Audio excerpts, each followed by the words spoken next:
Welcome, everybody, to the Hockey Think Tank podcast, brought to you by Hockey Think Tank U, a community of passionate players, parents, and coaches. It is a place you can go to get a little bit of education and a little bit of inspiration regarding the greatest game on the planet.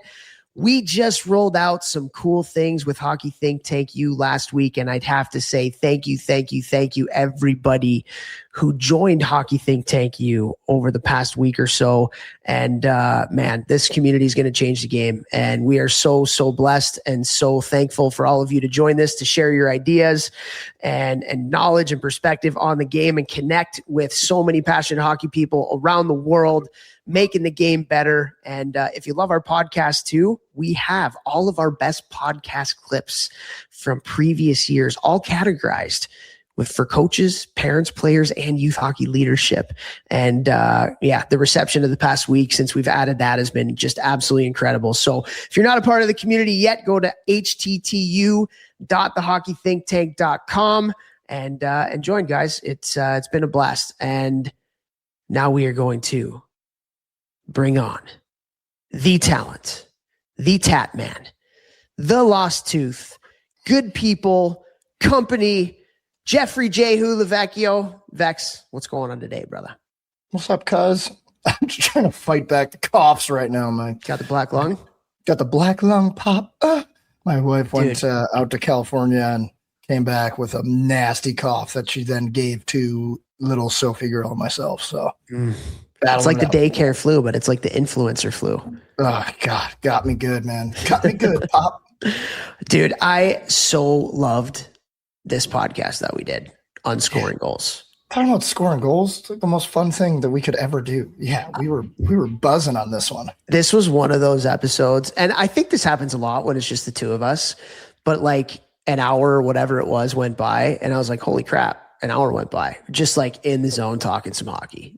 Yeah, man. I mean, it's just really fun. It's really fun to we talk about it all the time, you know, the deeper you get into the weeds of like really trying to make yourself the best in hockey, it gets really fun. Like you feel like a nerd, but then like you love it. Like I love nerding out with my teammates every year, just trying to find better ways to little details. Like, how do you guys tie your skates? How do you guys tape your knob? Like I loved like looking around the room at how guys wore their equipment differently and be like, should I try that? Does that make sense for me? Would that be better?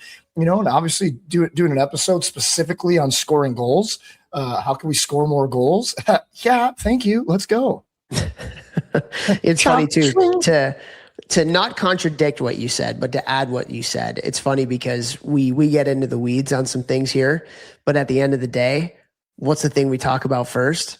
Goal scoring from an individual standpoint and a team standpoint. It's about mentality. It's about attitude. It's about, you know, the things that you can control. And that's what makes it great. In some ways, that's what makes it hard. And, you know, it's, I had so much fun with this one, dude. Yeah. I mean, it just makes me want to play hockey again, dude. I know. Scoring goals. Well, what do you say we get right into it? Yeah, you guys. Yeah, let's go. Let's get right into it. We got a couple people to thank real quick first, and then we'll get into some scoring goals talk. First, want to thank our title sponsor, icehockeysystems.com, the best website out there for all your coaching education needs, but not just your coaching education. Now they have family accounts. So unbelievable content on their site now for parent education and parent perspective, and also for players and development and things that they can do to be the best version of themselves too. So man, these guys are the best. They've been with us since pretty much day one, and just an absolute value add. Not only can you get this for yourself, but you can get this for your entire organization too. So go to icehockeysystems.com, check that out. No better website out there. Do it. Vex, go. I want to give a massive thank you to Train Heroic. I'm sure all you guys listening have been getting my ads on Instagram about my off-season training programs, whether you're 14 and up or 13 and under, doing it at home. 14 and up is in a gym, but all that is run off of the Train Heroic platform, where I've already had hundreds and hundreds of players sign up for this off-season. So Train Heroic makes all of that possible for me to help so many thousands of hockey players every single year with quality training at a stupid, insanely affordable price. So thank you to Train Heroic for that. Love it. Also want to thank one of the best hockey products out there on the market, Helios Hockey. Incredible. It is a sensor that you put into your shoulder pads that gives you real-time data and feedback on your play. They have pretty cool influencers like Caroline Harvey, ever heard of her? MVP of the Olympics, Team USA gold medalist, best hockey player in college hockey in the women's side, Patty Kazmaier winner. And also Matthew Nyes, another guy pretty good at hockey with the Toronto Maple Leafs. But guys, this is a must-have. It is like I said, a sensor you put into your shoulder pads, tracks you where you're going, and it's great for development in two different ways. Number one, they have a hustle score, which all the kids absolutely love. Every time you move, that thing moves. It can give you a little bit of a sense of how fast you're going and how hard you're working out there on the ice. But also, great development tool for skating. A lot of great tools in the app that they have, and with that sensor that can help you with your skating stride and your skating overall. And if you want to play hockey at the highest levels, man, skating is a big part of that. But the biggest thing, guys, is it tracks and syncs with whatever video that you have. So it can be Live Barn. It can be an iPad. It can be an iPhone, whatever. It can sync to that. You get your shifts cut up for you directly after the game or in practice. You want to watch your practice reps after practice. So go to Helios.com, Helios Hockey, sorry. Go to HeliosHockey.com. And if you use the coupon code ThinkTank, one word, you will get a 20% discount on your Pro Annual or Pro 24-month subscription. Also, we want to thank Crossbar. This is an end-to-end software solution that can help your youth hockey organization streamline their operations. We're talking sleek, easy-to-use website design on the back end for all the administrators that are going to use it, and on the front end for all the families out there. Unbelievable tools for financial reporting and volunteer management, and a 5-star communications app to communicate with your families, scheduling for everything from your season and practices and games to little things like drop-ins and clinics. This is a one-stop shop to run your organization. So go to crossbar.org today and check that out. Also, thank you to all our awesome, amazing listeners. We love you guys so much. If you think that what we are doing is a value add to the hockey world, if you can interact with our podcast app interact with our podcast on your podcast app, Apple Podcasts, iTunes, Spotify, Google Play. We are everywhere. Every like, every rating, every review, anytime you download us or follow us, that goes a long way to helping us to spread the messages of positivity in the hockey world. So we love you guys. It's why we continue to grind this baby out 7.5 years later. And these ones where Vex and I get to talk some hockey, get into the weeds, and hockey nerd it out. We have some fun with this one, so hopefully you have some fun with it too. So without further ado, let's talk about scoring some goals. What's shaking, everybody? Let's go, Vex. Are you ready to talk about scoring goals? Oh, my favorite thing in the whole world. Should we talk about selling first before we talk about how to score goals? Talk about the aftermath of scoring goals first, or what? Let's talk about everything that has to do with scoring goals. The greatest feeling in the world. Maybe we'll go in sequential order. How about that? We'll go in sequential order. Let's talk about scoring goals today, guys. We got a whole podcast dedicated to how to put more pucks in the back of the net, how to put the biscuit in the basket. Any type of analogy that you want to use, go ahead and do it. But let's have some fun today. And I want to start this by saying, asking Vex, most memorable goal that you've scored in your career. Go. Entire career. For sure. The first. So I played, I got my concussion after I signed. I missed 15 months of hockey, missed my whole first year, my first contract. And then I played preseason NHL for 5 games, but like those aren't real games, they are, but they're not. Like, so I didn't score in those first 5. I don't think I scored in the NHL the next year in camp. So after 5 preseason games, the first game regular season in the AHL, after missing a full season, I scored. And it was going from never thinking I was going to play again to actually getting a regular season game in and scoring. I think I scored in the first period. I know I scored 2 goals in that game.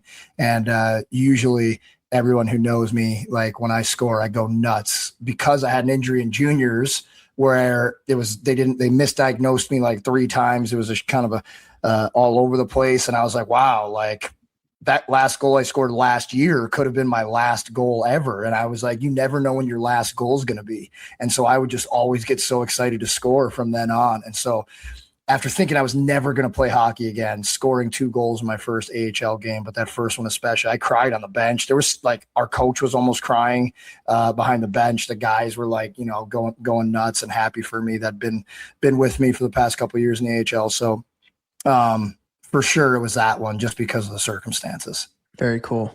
Yeah. How about you? Very cool. So I got a couple. So the first one, and I think I've actually told this story on the podcast before, but again, like always wanted to play for Team USA. And I'm playing in Chicago. It's a home game in the USHL. We're playing against Waterloo, and PK O'Hanley was the head coach of Waterloo at the time, but he was also the head coach of the Viking Cup team. So every year around November-ish, the USHL takes a team, goes up to Canada and plays against some Canadian junior, all-star teams and some European all-star teams that come in too. It's called, I think, the World Junior A Challenge now, but it was called the Viking Cup at the time. But really big honor, like the best honor you can get from playing in the USHL.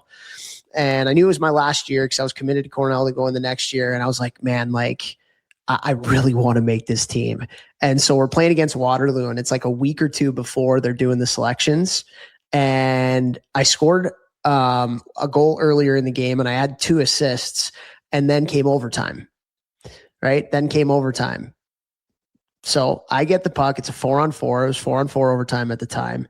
And I go end to end, walk their defenseman, jockstrap up in the ceiling, and then walk Kevin Regan, who I believe you know very well, the goalie for Waterloo at the time, and scored on him on a deke on a breakaway. And I just went nuts, man, because here I am, 2 goals, 2 assists, coach of the team. Like, this is amazing.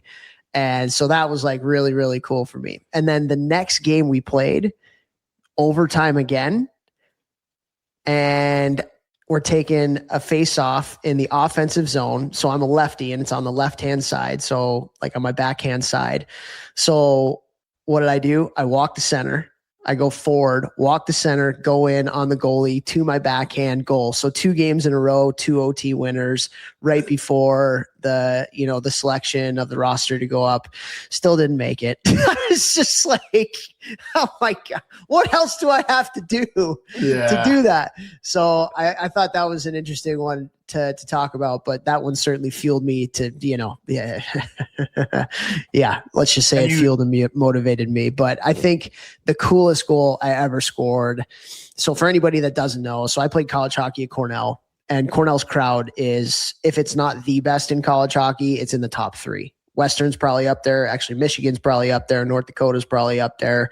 And then underneath that, I don't know if there's anything that really comes close. Maybe there are some, but not in my opinion anyway.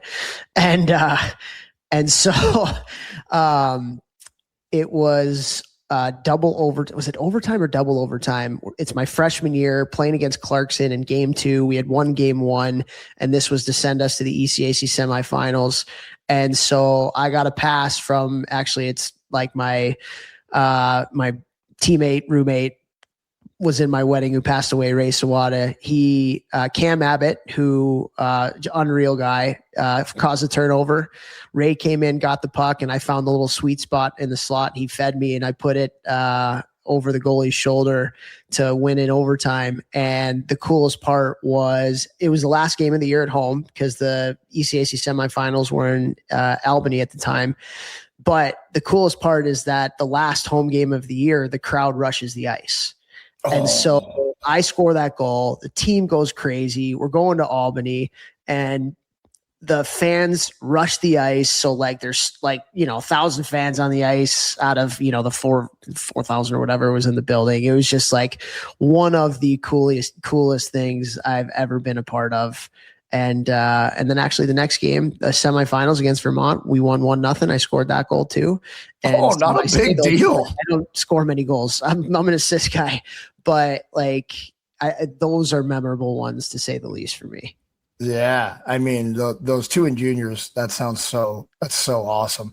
The feeling you must have getting back-to-back walk-off homers, back-to-back overtime winners. I mean, man, you're getting undressed in the locker room. Like, life doesn't get any better than that. That's so cool, man. Wow. No. Yeah. So that was pretty fun. Pretty fun to say the least. And then, my last goal ever at Cornell was in the ECAC semis. We actually ended up losing that game.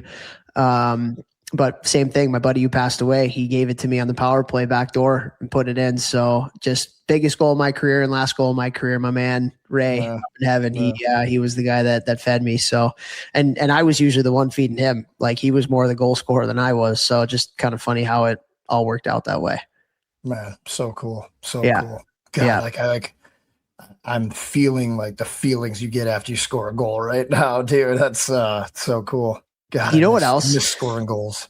So I should say this before we get into goal scoring, but so last couple weeks, it's been a couple weeks probably when this one will go out. We did a short shifts on Matt Ford talking about Shattuck St. Mary's and his coach at Shattuck St. Mary's. So you talk about like getting emotional and like wanting to go and play again. If you haven't listened to that short shifts episode, guys, you got to go do that. Like, already getting a ton of feedback from people who have listened already. Like, it was incredible. Incredible.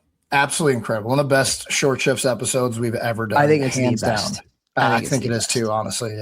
Yeah. Go listen to that one for sure.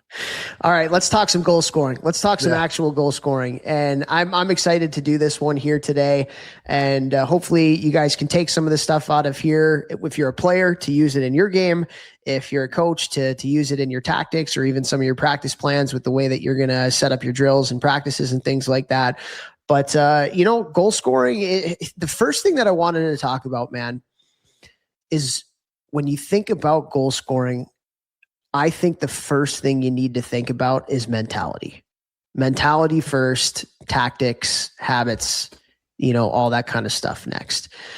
I know for myself, and we're going to talk about kind of like team goal scoring, but just for myself, I was never that big of a goal scorer. I was always a pass first player. And my senior year of college, I wanted to diversify my game and I wanted to be more of a dual threat as far as just a goal scorer and a passer, not just a passer. And so I got it in my head and it became a habit for me in every drill that I did that I was a shooter. I wasn't a passer. I was a shooter. And guess what I did my senior year? I doubled the amount of goals that I had than any of my previous highs in college hockey. And it was just mentality and habits. And so I would, for all the kids that are listening, what you tell yourself you are as far as your identity, that's how you're going to play. And I knew, and what I learned as I had that mentality, especially when I was in practice, like I was so ingrained to pass first that it was like a chore for me, especially at first, to like shoot first in the drills that I was doing. So like 2-on-1s, I wasn't looking to pass. I was looking to shoot, things like that. And what I realized is that the pass first thing and the ability to pass doesn't leave you. Like it's not like you lose that skill.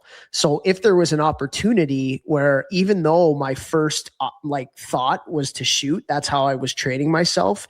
If their right play was to make a pass, I still made that pass, so it wasn't like I became a one-trick pony the other way. I was a one-trick pony as a passer, and then thinking I was going to be a one-trick pony as a shooter, but it wasn't. I just kind of added to my game. I didn't completely like reverse my game. Does that make sense?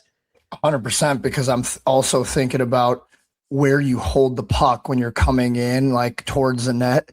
And a lot of young players that are always thinking pass first, they have the puck in a position where they couldn't shoot it even if they wanted it to, like right away. Yeah. And whereas if you're thinking shoot first, you can kind of have the puck in a spot where you could do either. Now, you're not going to be able to have the same range of like lanes of passing if I was only pass. But like you said, if you're thinking shoot first and you see pass, you can easily do that. But especially younger players, when they're only thinking pass, usually the angle from the net out that they're coming in on isn't like a good shooting angle. And the puck is in a position where they could shoot it if they wound up seeing a hole right away or something. So I know exactly what you're saying.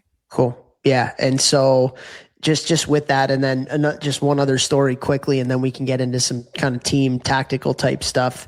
But when I was working at Miami as a graduate assistant, every day after practice, Andy Mealy would take me and we would do in tight scoring, in tight shooting. Andy Mealy won the Hobie Baker that year and led the tournament, or led the entire country in points. And I think a lot of the work that we did was a reason why. And it was, for the most part, just him and I. Towards the end of the year, some other guys would get in on some of the drills, but literally all my feedback for him was and my coaching when we were doing that stuff was attitude, mentality, attitude. He had the skill, but it was an attitude and mentality that he needed to build to think of himself as a scorer. And then when he did that, he gained so much confidence through the reps that we put in. And the reps that we put in, it wasn't like skills. It was mentality. Like literally, like he would shoot pucks, and if he flubbed one or he didn't, I think, put everything he had into a shot, I wasn't coaching him on his skill. All I was coaching him on was his mentality. Put it through the net. Let's go. Attitude. And so like that stuff works, man. So for all the kids out there listening, when you're shooting pucks in the basement, don't just shoot pucks and think you're getting better by the reps that you're doing. It's the quality of the reps and the mentality that you're gaining from doing it. And so as you're going about putting your work in, just think about that. You talk about a lot, Vechs, intentionality. What kind of intention do you have in the rep that you do is more important than the rep itself. And just, I saw it firsthand with Andy that year that he won the Hobie Baker. It was all mentality. And what did mentality breed? It breeded confidence. And what does confidence breed? Confidence breeds performance, but it starts with mentality. Dude, it's so true. It's so true. And I was the opposite type of player at Toph. I was shoot first because I didn't have the vision to be a pass first guy. And I just had a good shot. And like, for whatever reason, like my type of player, like power forward grinder type of guy, like I could score. Like it was just, but it was lit. And I know what Toph is saying is 100% correct, because like if you had me do a breakaway contest and you were like, hey, you got to do this type of move, like I couldn't do it. I scored with mindset and mentality. And when I shot the puck, I expected to score every time. I shot it to score. Like so many young players come in on a shooting drill and they shoot it to shoot it. Like unless it's the first drill and coach is specifically saying, keep him low, let the goalie see him, warm up his eyes, blah, blah, blah. You're shooting, like Toph said, to put the puck through the freaking net. And if the goalie gets a piece of it, you're going to hurt him. And then one of the other biggest things that really helped me, I don't remember who it was that I started to see this from, but like a lot of young players, they go to the net for a rebound and they're kind of timid. They're timid in the way they shoot it. They're timid in like their intensity to go after and stab that puck. Yeah. Like, no, it's like, you've seen the drills where guys line up like 10 pucks across the goal line or 10 pucks, like 6 inches off the goal line. And they're trying to roof it.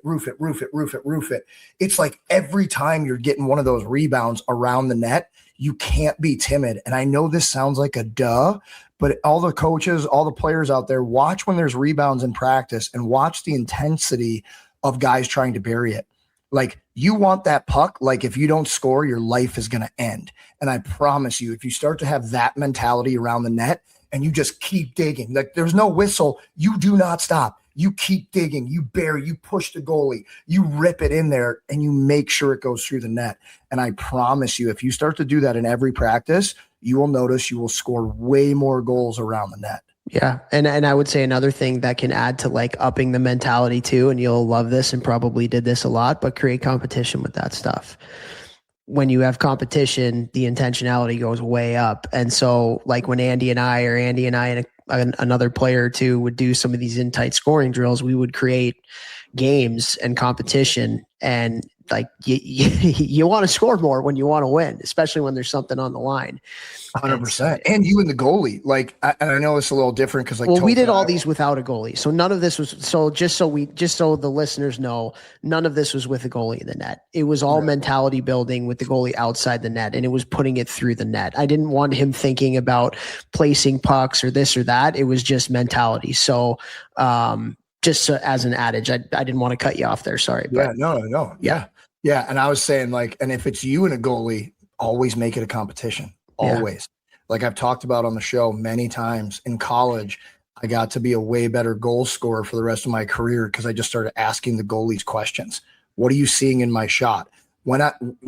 Today, like if I was scoring like every shot in a practice, I would always go to the goalie as soon as practice was over. I'd be like, hey, I got the better of you today. Like, what was going on? What was hard for you? Why was I scoring so much? Was it the placement was better? Was I given a better fake before I shot it? And then I keep working on that. And the same thing on days where I couldn't score, Cooner, you had my number, dude. Like, what was I doing? Bellissimo. Like, how was I scoring there? And then after practice, I'd always do 3-puck in tight with the goalies. And like that's the competition. Like goalie, if you save 2, you win. If I score 2, I win. And it's like, yeah, I was trying things that were uncomfortable for sure, but like I was playing those games to win. Yep. And I think that mindset in practice then translates to more goals in games. Love that. Love that. All right, so let's get into just some of the tactical type of things. Let's talk some puck. Let's talk some hockey. And the first thing that I want to talk about is the non-sexy part. And a lot of it is non-sexy, to be honest with you, because a lot of goal scoring, yes, is skill, but a lot of goal scoring also, like we are talking about right now, is habits and mentality that you don't need a whole heck of a lot of talent to do.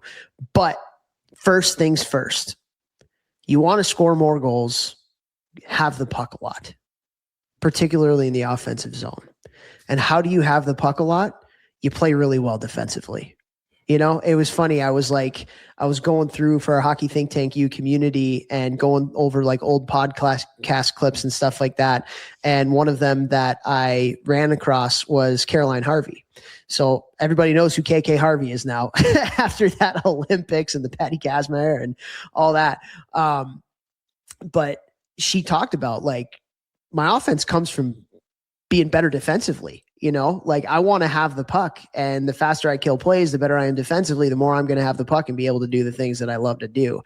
And so let's start there. And, if you want the puck and you want to play offense, buy in for all the kids out there defensively. Be a hound to get pucks back, win 50-50 battles and races, like that leads to turnovers. That leads to puck possession, which ultimately leads to offense.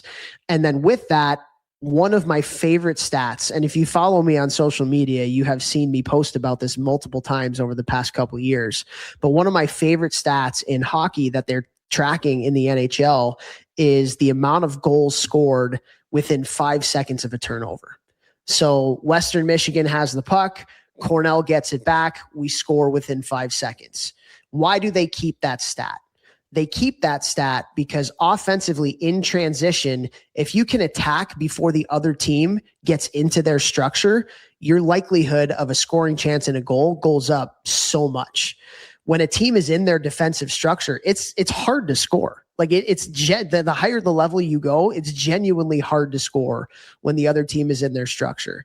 And so if you can, particularly for the coaches now in your practices and in especially your small area games, I would incentivize goals scored within 5 seconds of a turnover. So maybe it's a cross ice game, where all of a sudden you have to make there's a turnover. Maybe you have to make a pass before you score. Maybe you don't have to make a pass before you score.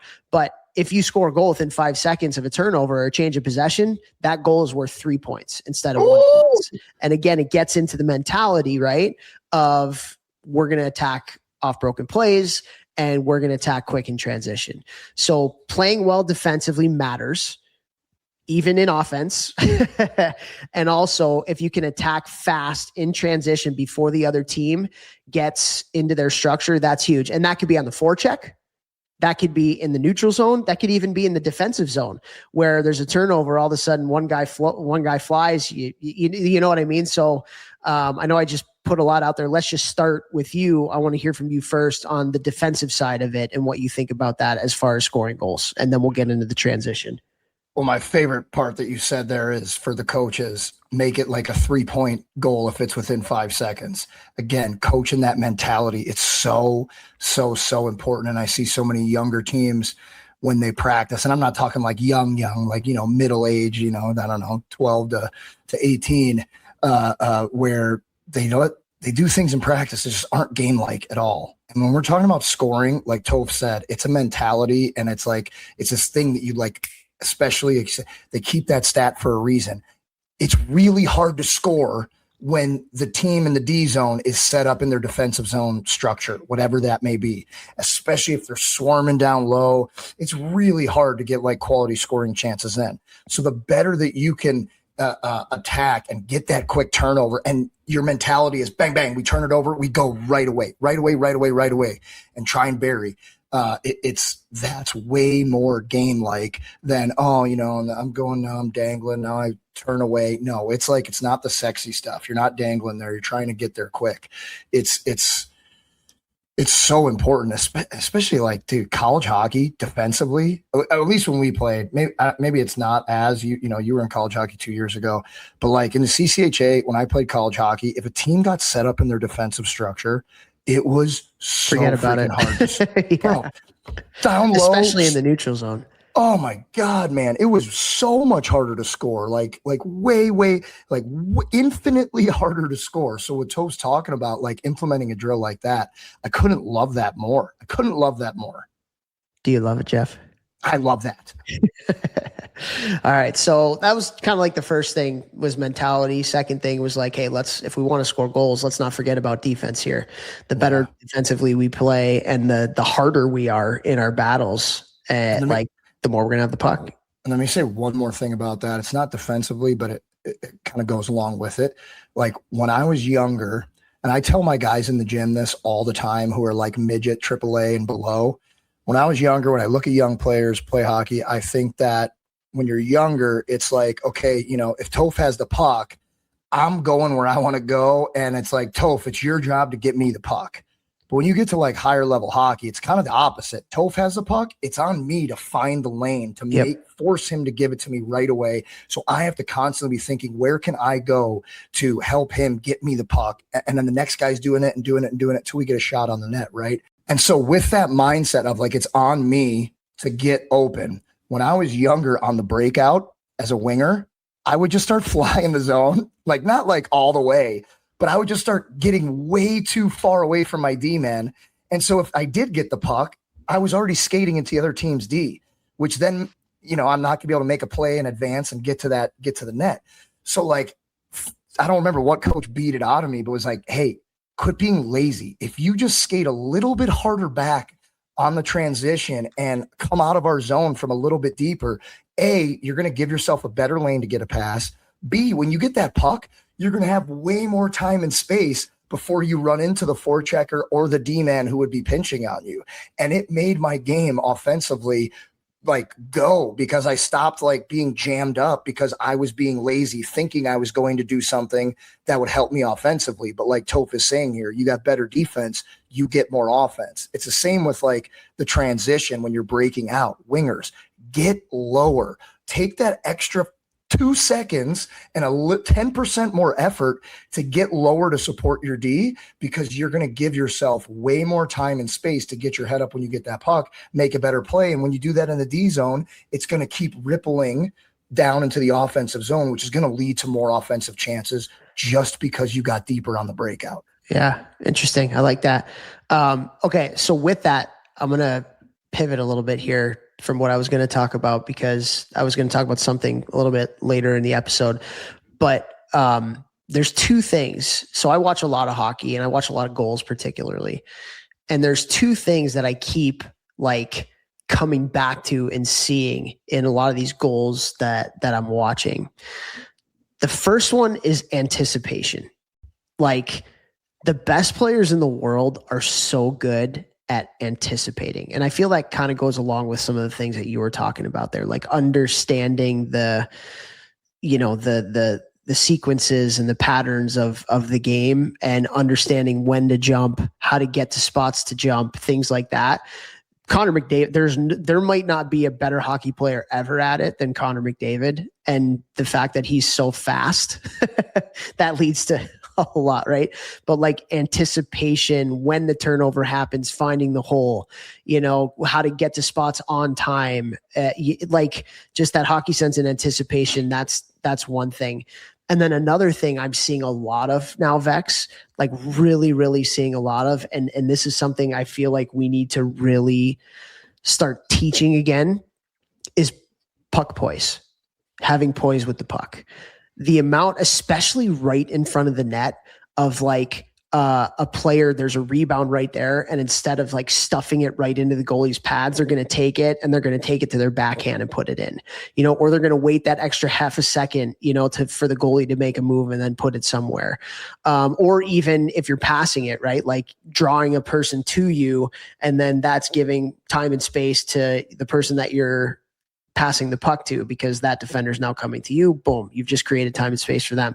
So like I wonder what you think about those two things in the goals that I'm watching. It just seems like anticipation and puck poise are like, man, like if we can incorporate that into our player development plans, that would be huge. And especially with the puck poise, like there's a time and place to be fast with your decisions, and there's a time and place not to be. There's a time and place for poise. And I really, truly I really, truly feel that one of the best ways of learning the right way to go as far as poise versus fast is in unstructured play. Having the ability to play where you can color outside the lines, there's not a coach, like it's just that, like pond hockey, stick and puck hockey, like that's really where I feel like you can develop that. And so wondering on those, what your thoughts are, first on the anticipation, and then second on the puck poise. Yeah. I mean, anticipation means you have a good read of the game. Like you're always reading the game the right way. If you're anticipating and you're scoring off and you're having success, especially in transition, man, especially in transition. I mean, you look at like when we get out of college, it was like, if you fly the zone, like you're selfish. And then all of a sudden you started seeing like Patrick Kane and these guys who it looked like they were flying, but when you slow the game down, you see that they're like, they'd stay even with their D-man or like just on the defensive side just enough. And as soon as they'd see that their guy was about to get it, bang, they're gone, but in a way that they found the right angle to get the pass. And it was just like their anticipatory skills allowed them to capitalize on so many more opportunities offensively. And I think about a guy like Nar, like Narado, the coach of University of Michigan. Like he was so good at like being the third guy high offensively in the zone and like just hanging around. And then he'd anticipate like a puck popping somewhere, a guy getting it, and where he would go skate to, he'd have his body positioned perfectly. So as soon as he get it, it's like bing, bing, and his ability to read the play, knowing where he needed to go to be in a soft area to be able to get a shot off, allowed him to score, way more goals than he would have if he didn't have that. And I think that is, like you said, we need to be practicing that. And I don't have any suggestions on how to practice that at the moment, but I love what you said about like the unstructured play, because like for me, I didn't have a lot of poise when I had the puck because of the type of player I was or whatever. So in the summers, I purposely started to like try to hold the puck like entering the zone in the summer. And I was going to lose I knew I would lose the puck, but it was like, I'm not playing how I'm going to play in a game right now. I'm forcing myself to try to be comfortable with pressure and hold on to this rather than chip and chase or turn up the wall. I'm going to try and force myself to hold this. And if I lose it, it's okay, because I'm going to learn in the process, And so I'm sure that, there's an ability to do that within the game. And I think also watching your video will help you. You got to do And then you got to watch your video and then be like, oh, wow, I had way more time in that situation there. And then like you keep doing that over and over and over, and you start to get a feel of where you have the time and when you don't, or I should look up right before I get the puck. And then that allows me to judge my time and space, which can affect how much poise I'm going to have with the puck. Love that. Love that. And I want to go back to your anticipation thing that you talked about earlier. So from a tactical standpoint, even in the defensive zone, you know, obviously a lot of teams, they want to take away the house defensively in their own D zone. However, what you see, and I know some teams do this, some teams don't, it's kind of like just it depends on kind of like your identity and mentality of the coach. But I think about when the puck goes low to high and everybody's getting to the net, there are some coaches who want their defenseman on the D side of that forward who's trying to screen the goalie to box out. And then if there are rebounds, you can kind of clear them out pretty well. However, there are other teams that want the defender in front of that forward. And so the thought there is we're going to maybe get in front of it and block it. Now, all of a sudden we have the puck, and then that winger or one of the high forwards, then they go and we can catch the other team in transition. So kind of like you think about Patrick Kane, where that D gets the puck, off a block, and then all of a sudden they have it on their stick and they know that guy's gone. Absolutely gone. Might be able to catch him for breakaways. Now you're giving up a little bit defensively because if it does get around you and there's a rebound, there are players right in front of the net to potentially have a second chance opportunity. But also from an offensive standpoint, if you front and you're in front of that player, then that could be good anticipation transition offensively from the D zone. Yeah, I like that. That's cool. I like. And again, I've seen it both ways, even at the college level, pro level, just it depends on the coach, but that's just an interesting little tidbit there from a transition standpoint out of the D zone when you are playing D and the puck goes from low to high. So anyways, all right. So now let's get into some of the other things that I wanted to talk about. So I'll put it to you first, just to give you some way to start the conversation, but let's start on the rush. Let's start entry. What are some really important habits, tactics, concepts as it relates to, creating offense, scoring goals on an entry and on a rush? Go. I think anytime that you can move the puck at the blue line at the as you're entering, if it's possible, it's got the D-men have to then move and adjust. So like they're getting set, they're getting closer to the net. They know they're getting closer to the net once like the forwards are hitting the blue line coming in on them. And so, they're more likely kind of like in this position that they're thinking they're going to take this rush. So I don't care if it's outside to inside, inside to outside, but if you can move the puck at the line, I just think that it disrupts the D-man, like they kind of have a defensive plan, so to speak, as they're backing up. And when you move it, especially on odd man rushes, like if you move it at the blue line, it's really hard for D-men to then do what they want to do, which they're trying to influence what you're doing, make you have a negative outcome. So just like kind of stifling that ability, I think is huge.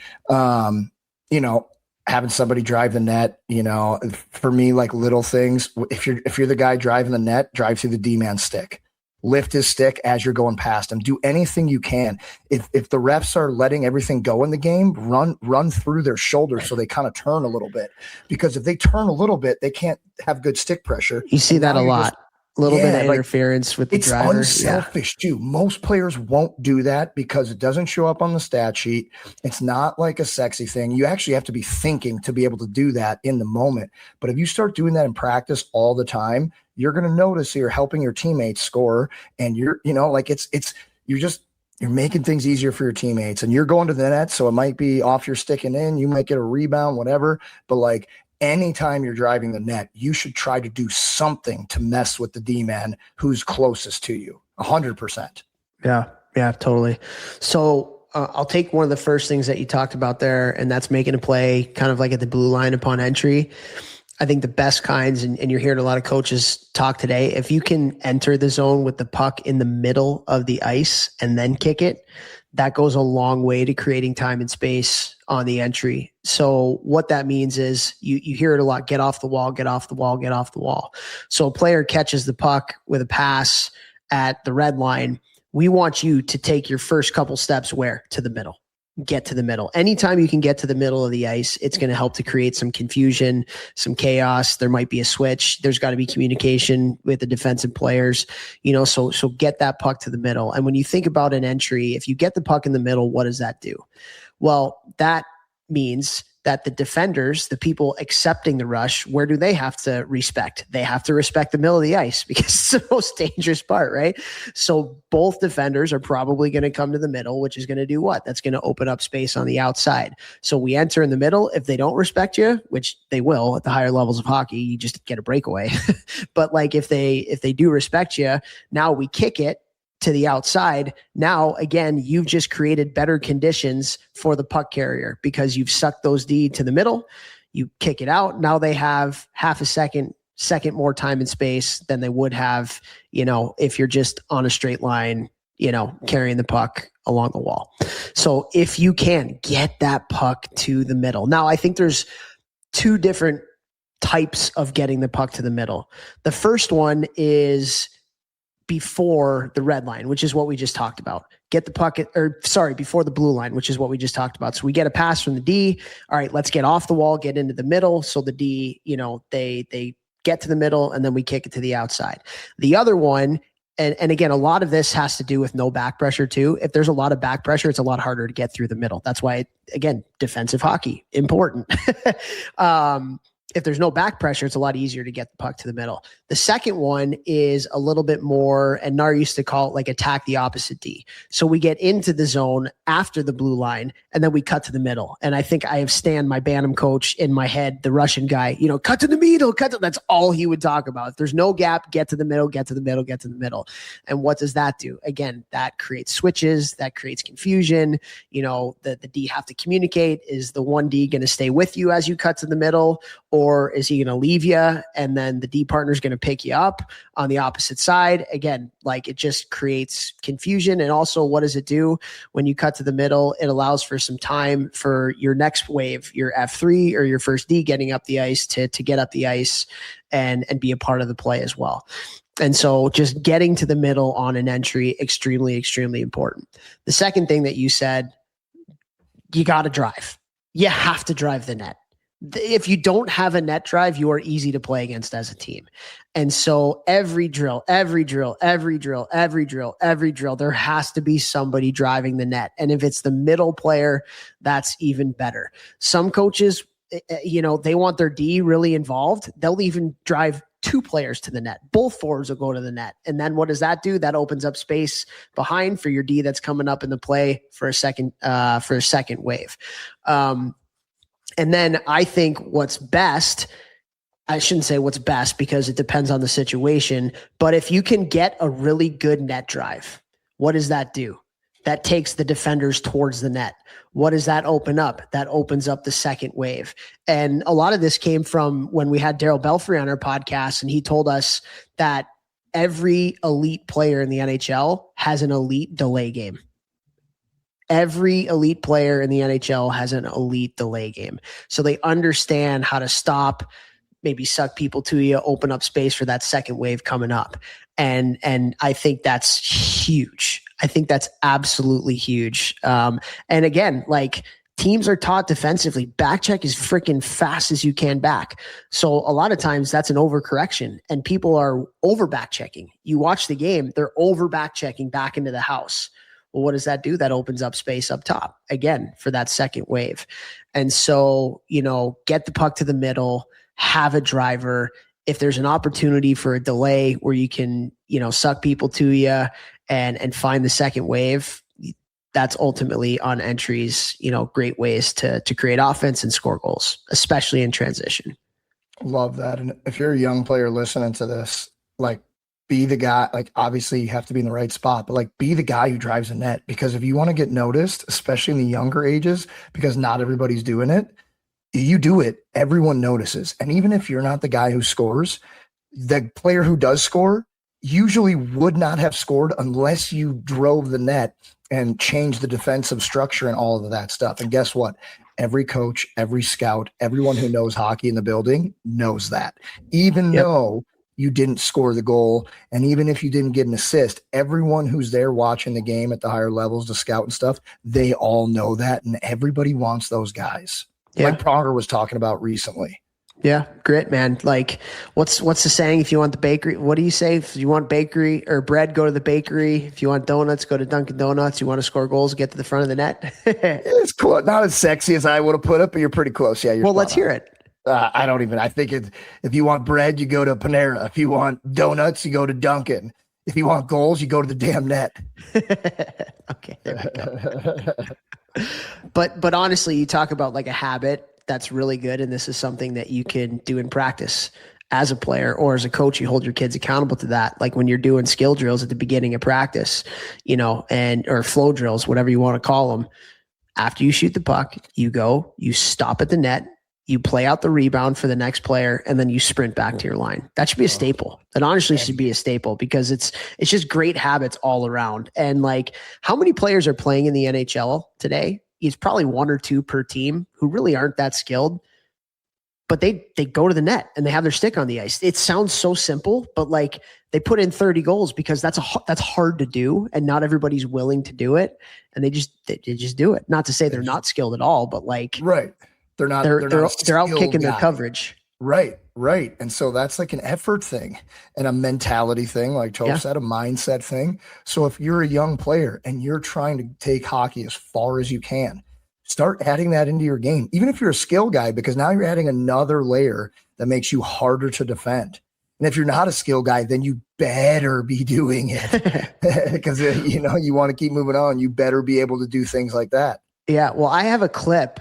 And so one of the presentations that I do to a lot of youth teams, it's called like plays that don't end up on the score sheet. So like really important plays that don't end up on the score sheet.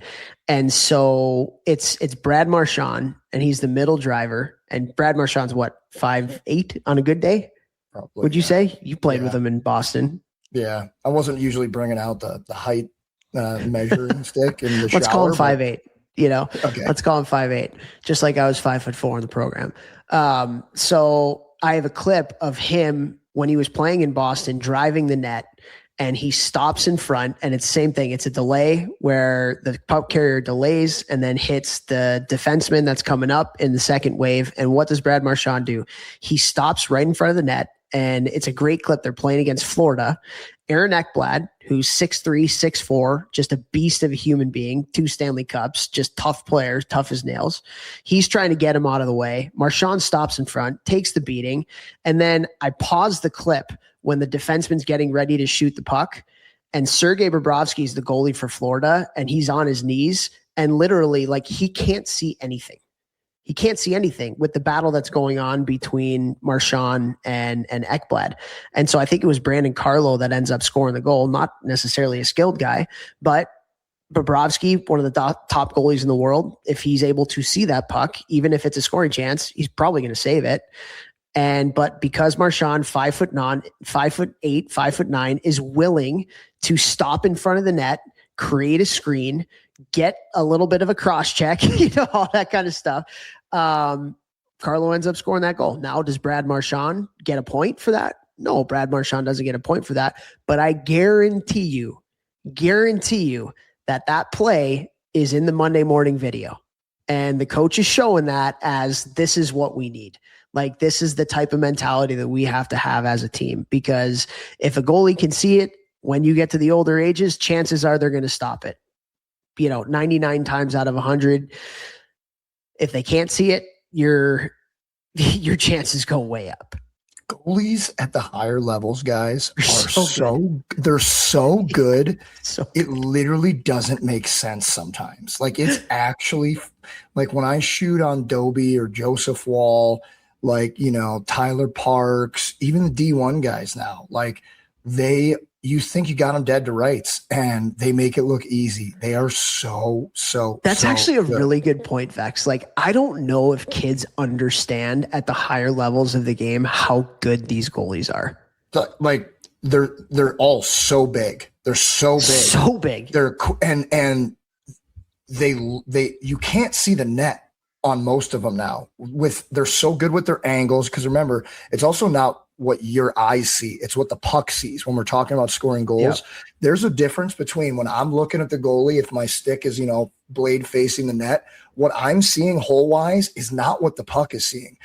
The sooner that you learn that, like, how to manipulate where the puck is and knowing where the puck is, like, so if you have your hands way out here and the goalie is playing you off your body, you have a great shot to this side here. It's hard to say that on freaking podcast, but like what the puck sees is not what your eyes see. Yeah. So the sooner that you learn how to shoot the puck from places that are different from what your eyes are seeing, you can trick goalies.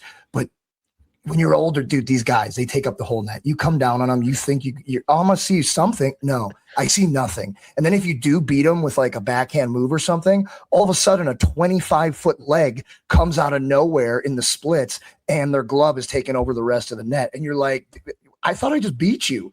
Like, they're so good, guys. So what Toph is saying, like, you've got to take away their eyes, because if you don't take away their eyes, you're not scoring at the higher levels most of the time.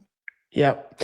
And okay, I didn't have this on my sheet here, but let's talk a little bit more about like what the goalies see, because if you talk to goalies as you do, when you talk about the rush specifically, so first of all, like when you have multiple players, so this is why it's really important for D to get up in the play. When you have multiple players that join the play on a rush, now all the goalie has to account for more players, right? So the mental acumen that they have, like if it's just two players coming up, it's like, okay, there's the player with the puck and there's his only option. Okay, perfect. Like I can think that out pretty good. There's only a couple different scenarios. Now you get third. So maybe you have a middle driver and then you have a third player that's at the dot line that's high. Okay, now I have to understand what the middle driver's doing. And the goalies are always shoulder checking and scanning what's going on, right? So there's a shot option, there's a shot rebound option with the middle driver. Then there's also this wide option. So again, mental bandwidth, the goalie's got to think about three. Now think of if you have a defenseman that's coming up in the play too. Think about the goalie's reads that they have to make with multiple options. It's so much harder for them to read that. And then if you can get that puck across the Royal Road, and for those that don't know the Royal Road, it's like an imaginary line from like the net out to the blue line in the middle of the ice. If you can make a pass across the ice, across that Royal Road, analytics will show you that that your chances for scoring are going to go way up. And so think about it from a goalie's perspective. When you have more players getting on their horse and getting into the rush, that's more people that they have to worry about, which is, when again, like goalies need hockey sense and they have to understand what's going on. Like that's why it's really, really important, even from a goalie standpoint, to get people up in the rush. 100%. You watch any really good goalie in the NHL take a 2-on-1, like they're looking, you see, and it depends on the team and how the team talks with their goalies on what the goalie wants them to do on a 2-on-1 or what the coach wants the team to do on a 2-on-1. A lot of teams have some type of rules. Some players let them decide, but usually you want to talk to your goalie. Hey, what do you like? Would you rather have the backdoor pass, or would you rather take a breakaway if things broke down? Most goalies say take away the backdoor pass if all breaks down. Yeah, I'll take the guy shot. I'd rather have a chance at a 1-on-1 with a player where you're probably going to slide over and be able to get him towards the end and make him do something. But yeah, I mean, dude, the legs coming out of anywhere. Dude, you shoot the puck on Joseph Wall, you might think you've got him beat, like you'd bet $1 million on it, and all of a sudden a leg comes out of nowhere. And you're like, how did you do it? Where did that freaking thing come from? I never know what he's doing back there. I never know what he's doing back there. And Dobie, you come down on Dobie, you see nothing. He takes up there's no net behind him. You don't see anything. He looks massive in the net. It's crazy, man. And I don't know if you've ever heard of goalies say little net. I don't know if that's like a thing that our goalie coach here in St. Louis uses with guys. Have you ever heard anybody say that? No. Where they put their hands out. So like when you get in tight on goalies, again, we're talking about what the puck sees. So like if there's a rebound and it's sitting, 6 inches, a foot, 2 feet away from the net, and the goalie can push his hands forward towards the puck sees even less.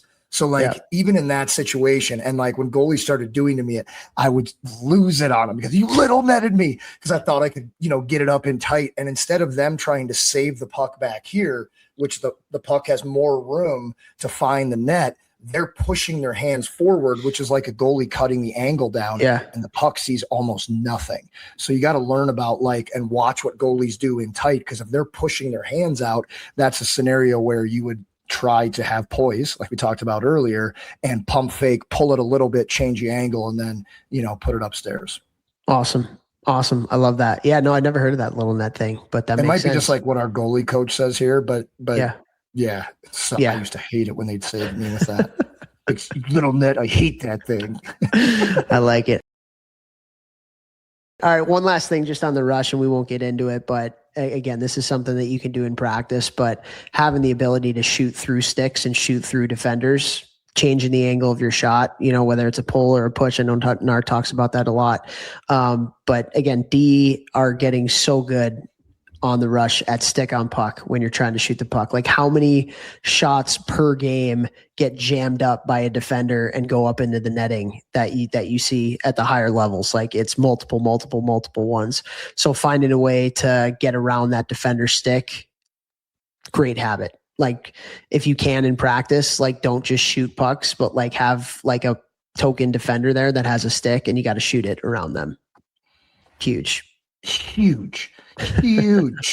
Like, you're coming in. I always tell guys in practice, you're an offensive guy. We were doing stuff with the college team at the end of the year, and I was doing some 2-on-1s in tight.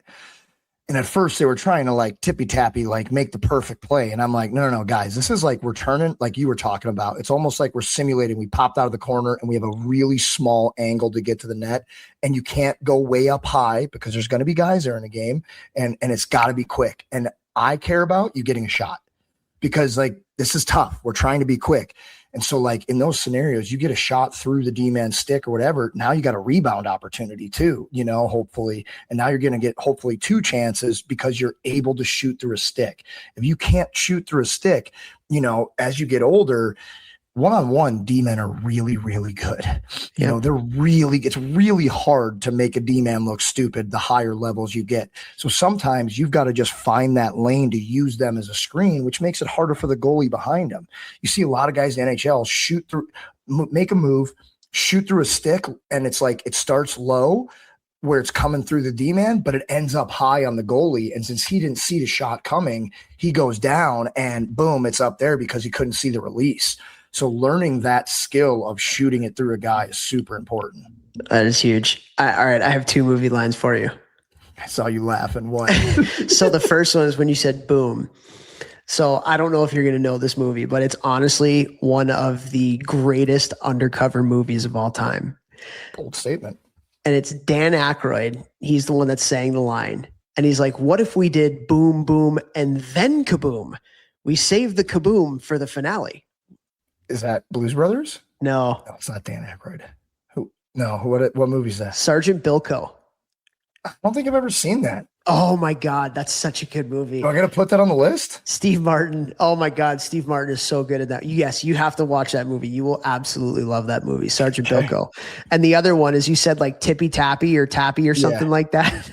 And it made me think of that Vince Vaughn movie with Jennifer Aniston where they break up. Maybe it's even called The Breakup, where they're having that dinner scene and her brother's like, tap, tap, tappy, tap, tap, tappy, tap, tap, move tappy. Yourself.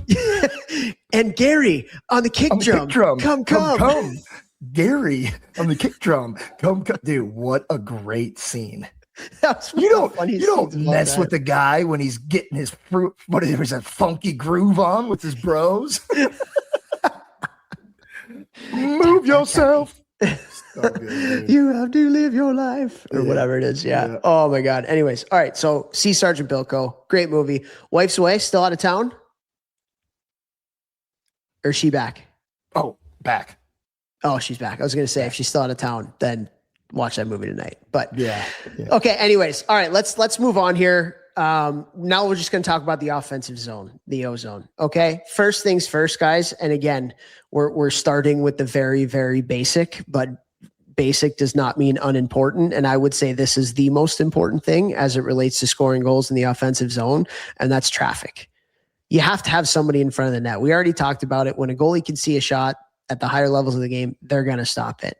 You have to have somebody in front of the net with traffic. Vechs, just real quickly, this was a role that you had and played very, very well. I would imagine most of the goals that you scored were right in front of the net, as in the most goals, like you're talking about the NHL too, in the league of the most talented players in the world. Where do most of the goals get scored? Right in front of the net. Right in front of the net. In the house, you know? So anyways, traffic, just a few quick things on traffic from you.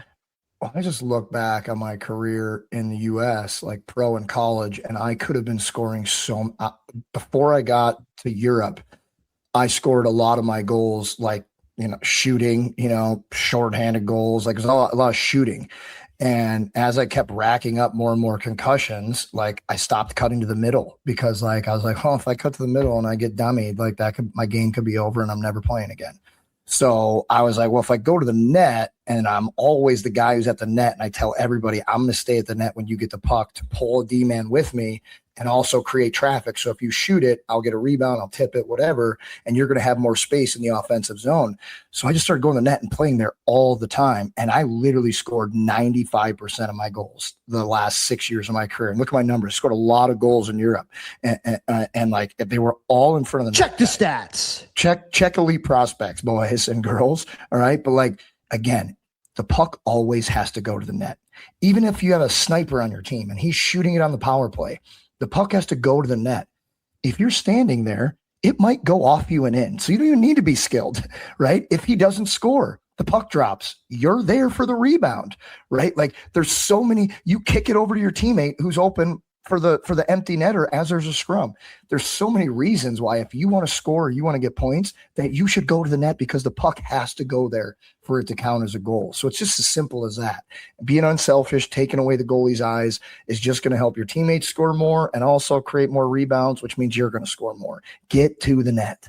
There we go. Boom, boom, boom. Okay. Next thing, again, very basic, but very, very important to having success in the O-zone. Shot retrievals. Win races for shot retrievals. The more you win 50-50s after shots, the more O-zone possession you're going to have, the more goals you're going to score, And so in practice as a coach, I very rarely like to, if you're doing like O-zone, D-zone type stuff, I very rarely like to just give the puck to the offensive team. I'd want to make them earn it. So the first thing that I'll do is I'll just throw a token shot at the goalie, and the goalie's got to put the puck with their stick into one or the other corner. And then it's just a race to go get it. You got to earn your opportunity to get an O-zone shift, and if, you can always like do a second puck and things like that, but shot retrievals, man, like win races. The game is about puck possession. Then the hungrier and grittier you are to win races and battles to keep the puck, or if the other team gets it, how like dogged are you to go get it back and maybe even create the turnover before the other team leaves the zone. Like it's effort, so traffic, shot retrievals, they literally take zero talent, guys, but those are things that make good O-zone. And if you want to be on the power play and you don't have as much skill as guys who are the team's power play guys, if you become a dog on retrievals, off of rebounds, you're finding a way to get the puck back into your, the guy's hands. Like for me, I was the guy in front of the net. Any puck is going below the goal line. There was no thought. I was sprinting there as hard as I could. And we kind of had plays. If it was on this side, I was going to rim it up the boards hard so the D-man would know. If that puck goes below the goal line, I'm sprinting over there and I'm just going to rip it up the boards. So D-man, you go, it's on this side. We're going to rim it around that way hard. And then boom, we move, we get back into our setup. I get back to the front of the net and then we go back to it, which means you keep the puck in the zone for another 30, 40 seconds, whatever it may be. You get a couple more opportunities. You are more valuable to the team. Yep, totally. 100%. Again, takes no skill. No skill. That's straight. Right there. Did we have somebody? Was it somebody on the podcast? It was TNTs. Takes no talents. I really like that. I can't remember who said that now, but really, really like that. Okay, the next thing, and again, we're getting a little bit more into, some more higher level thinking, let's call it. But this is still pretty basic. But just think about how easy you are to defend when you are standing still versus how easy you are to defend when you're moving, whether you have the puck or you don't have the puck. Just think of that from a really granular perspective.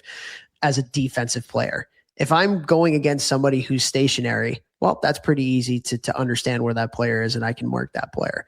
If they're constantly in motion, that's a lot harder to defend. And so move or move it. Either you move or the puck's got to move all the time. Like, and again, what are teams doing defensively, especially when you're in the corner? They're going to try to outnumber you. They're going to take your time and space away, and they're going to try to kill the play fast so they can get going in transition the other way. So if you're just standing there, and again, like the game is different. When we were playing, it was like a ton of the game was played on the cycle. Very rarely do you see cycle now because the corner is where the puck goes to die. You're seeing a lot more low to high because, teams are trying to take that corner away and trying to spread the other team out, which we'll talk about in here in a sec. But if you have the puck and you're not moving, you're very easy to defend. If you don't have the puck and you're not moving, you're very easy to defend. And we can get into like kind of how to move in a second, but just really quickly as we're kind of building up into this, like movement is key. Puck you movement. Just hit that guy. He should have been standing there. Love that.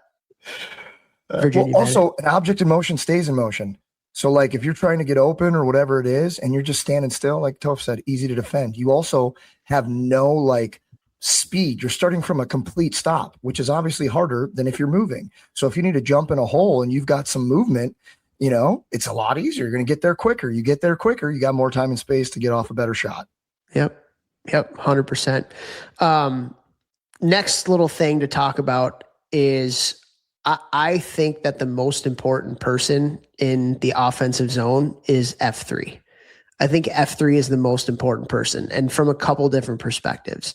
Number one, when there is a turnover, okay, or you end up grabbing the puck or whatever, like who's the player that's typically open right away before the other team can get into their structure? It's typically F3, right? So if you're in on the forecheck, F1 and F2, they create that turnover. How many times, and again, I watch a lot of goals, how many times do you see it where it's attacked right away and it's that F3 that has found that little sweet spot in the middle, boom, boom, goal. So F3 is important in attacking in transition. F3 is also important if you want more offensive zone play. Your D cannot be aggressive, gapped up on the walls if you don't have a good F3 high, right? So if you want more offensive zone possession time, and I actually, on our coaches call that we had, so every week with the youth organizations that we work with, we do an hour-long coaches call, and we were going over some clips from the NCAA tournament. And one of the questions was like, it just seems like the defensemen in the offensive zone, they're not at the blue line. Like if there's a stalled puck in the corner, they're like, both of them are like up, right up on those wingers, and nobody's within 10 yards of the blue line. And they're like, is that what? Yeah, that's what a lot of teams do, because they want to keep the puck in the zone as much as they can. Well, the D can't do that and be aggressive if you don't have a great F3 high, because then it's just odd man rush the other way if you lose those battles. And so from a defensive perspective, obviously that's going to limit the amount of odd man rushes coming back your way. But flip that around also from an offensive perspective, it allows the D to be aggressive so we can keep pucks in and have more ozone possession time.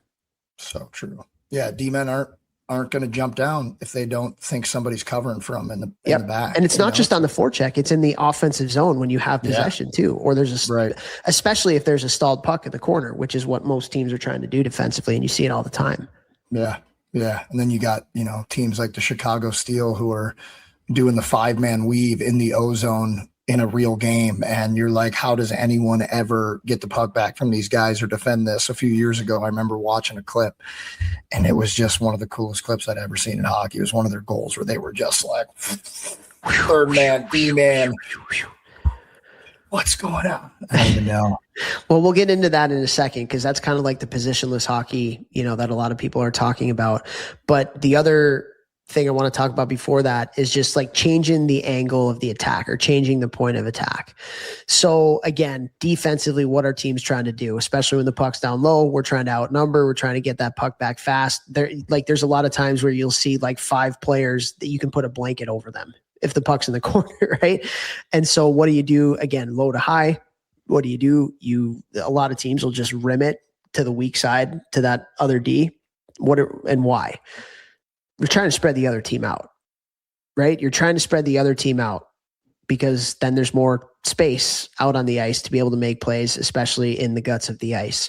And so that's why you see that. Like if you're watching an NHL game and you see a player in the corner just blindly rim it along the wall to the other side, they're trying to break pressure, right? They're trying to break pressure. They're trying to spread the other team out. And so it's also changing the point of attack. Now the D has to reshape their structure because they got to skate and get to different spots. You're changing the point of attack.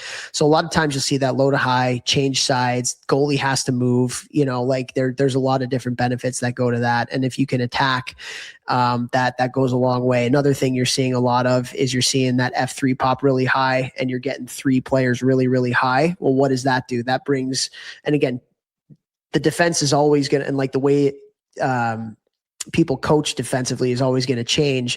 But when you get 3 players high, ultimately what you're trying to do is you're trying to suck more players out from the net, which is where all the goals are scored.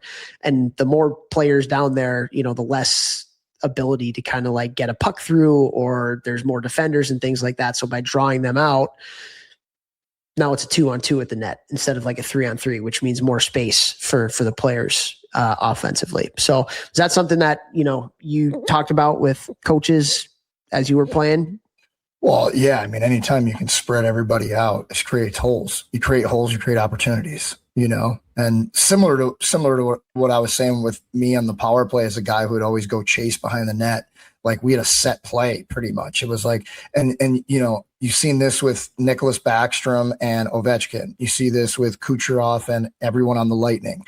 Somebody gets it on the power play and they're in trouble. What do? They rim the puck super hard all the way to the other side to one of those guys who are elite at this hilarious skill that's unbelievable, and why they make so much money and score, play in the NHL is they could catch any rim, no matter how hard it was, bouncing, flat, didn't matter. And they would catch it, be able to handle it, get their head up, and then make a great play.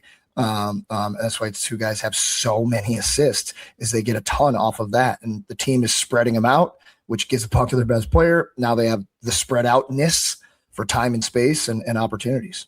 Love that. And then with that, like a lot of what is being coached now is when you do get that puck high in the offensive zone.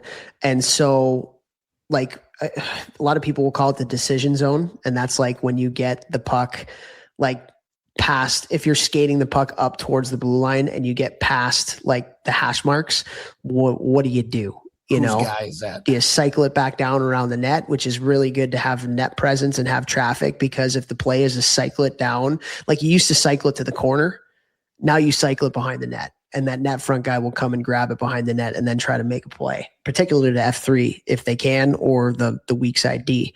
But if not, and you're skating the puck up, right? Like, or before that, let's talk about low to high. Like you get the puck low to high. What I would say is, get the puck to the middle as fast as you can. If that D man gets it, you're either firing it over to your partner or you're getting it and you are freaking flying to the middle of the ice. And why do you want to do that? You just created options for yourself. If you just stick yourself on the wall, there's only really one way that you can go with the puck. If you get off the wall and into the middle of the ice, you've just created all these options for you. Number one, you're moving. So you might have a shot lane. That winger has to move with you and you might be able to get the shot through. Number two, by bringing it to the middle, now all of a sudden you can pass it 2 different ways. You can pass it back to the wall that you just got off of, or you can pass it to your D if you skated, who's kind of come down into that slot area at the top of the circle. So get off the wall. And you see a lot of defenders too. You talk about spreading the other team out. This is just a little habit, but you'll see defenders in the NHL whose skates are outside the blue line. Their skates are outside the blue line and their stick and the puck are inside the blue line. Well, what does that do? Again, that's just more space away from that winger that's coming out to get in your lane. And you see that a lot. So just low to high, get off the wall. And then if the forward is skating the puck up, again, this is where like, Nar called it role replacement, but like positionless hockey, if somebody's coming up, let's get a D going down, and there's multiple ways that you can do that. The D can do a scissor play, along the wall. A D can go, and you're not seeing this as much anymore. It was like a fad, I want to say, a bunch of years ago, but like where that D just splits through the middle And I don't think you see that as much anymore. Or that D, as that forward's coming up, that strong side D, they're going across the blue line, and then the weak side D is now going down towards the net. I think you're seeing that probably a lot more than anything else now. And so, again, it's just movement without the puck, movement without the puck, movement without the puck, movement without the puck. It's okay for a D to go down, down towards the net if you have a forward that's up high. And we always used to talk about that. If a D goes down, you always have to have a forward high. I think now there's a little bit more of a rhyme or a reason to it in the offensive zone than there was when we were playing back in the day. But just giving your D the ability to move down without the puck even, or with the puck, it just creates confusion. Now the winger has to talk with the D. Do we switch? Do we hold the dot and just try to keep them to the outside? There's different ways to defend it, but movement, especially from the D, not just standing at the blue line, can cause a lot of problems. Yeah, and as a forward in the defensive zone, it's so annoying and way harder. Yeah, when your D are diving, ducking, and dodging around the offensive zone, so you're constantly like, where do you go? Where do you go? Who's in my quadrant? Who am I taking? Am I taking him to the net? Do I got to wait for the guy up there? So creating confusion on the offensive side for the defensive team makes the defensive player's life way harder. What does that equal? More goals. Yeah. And if you think about it from a big picture perspective, Vechs, why do most wingers play wing? Or why, I shouldn't say that. Why are most wingers put at wing? Because they don't know how to play defense down low. Exactly. They do not know how to play defense. So if you have defensemen at the blue line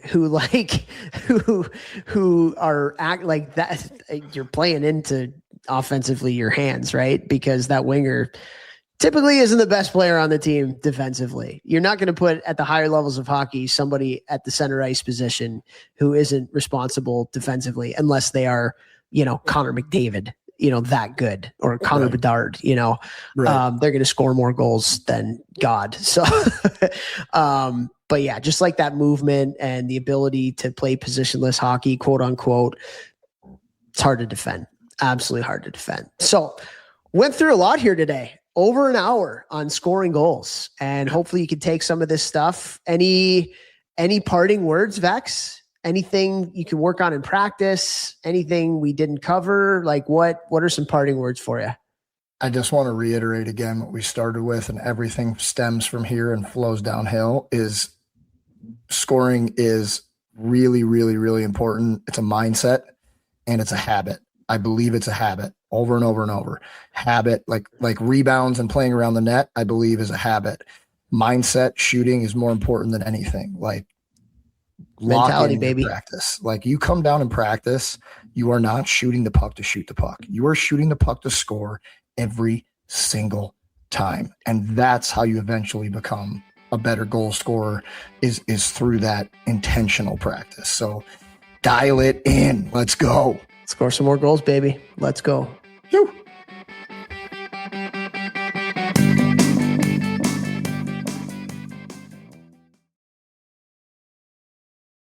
The Stanley Cup playoffs are here, and DraftKings Sportsbook, an official sports betting partner of the NHL, has a new customer offer. Bet player props, bet live, from the opening faceoff to the final horn, every moment matters. New DraftKings customers bet just $5 and you'll get $100 in bonus bets instantly. Download the DraftKings Sportsbook app and use code THPN so you're ready for the moment. That's code THPN. Turn $5 into $100 in bonus bets instantly. In partnership with DraftKings, the crown is yours. Gambling problem? Call 1-800-GAMBLER or 1-800-MY-RESET. New York, call 877-8-HOPE-NY or text HOPE-NY. Connecticut, call 888-789-7777 or visit ccpg.org. On behalf of Boot Hill Casino in Kansas, wager tax pass-through may apply in Illinois. 21 plus in most states. Void in Ontario. Restrictions apply. Bonus bets expire 7 days after issuance. For additional terms and responsible gaming resources, see sportsbook.draftkings.com/promos. Limited time offer. Copyright 2026. NHL. All rights reserved.